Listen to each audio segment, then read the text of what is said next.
Hello, my name's Jude Pullen and I'm a creative technologist, and I've had the pleasure of working on this Right to Repair blog series for Design Spark, which is RS Components. It all actually started off when I was looking at my headphones of 6 years of age of use, and they still worked fine other than the battery was basically dead. And what I realised is that this was basically a bit of a fight to get out, hence calling it the fight to repair. I wondered why these old school batteries that you used to get in mobile phones couldn't just clip into the place of the headphones and keep them in play for longer, as otherwise this is ultimately good.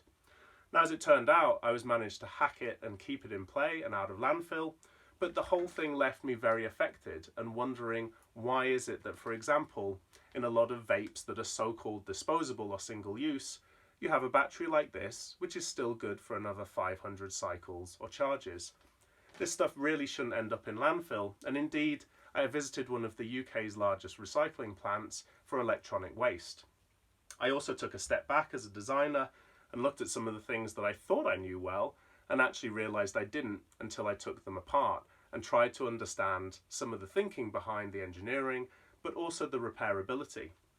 So having spoke to a whole bunch of different people in my networks who are designers, engineers, strategists, marketeers, trying to figure out why is it such a fight to repair our devices, and what are the safe, responsible and compliant things that we can do to keep our goods in life for longer.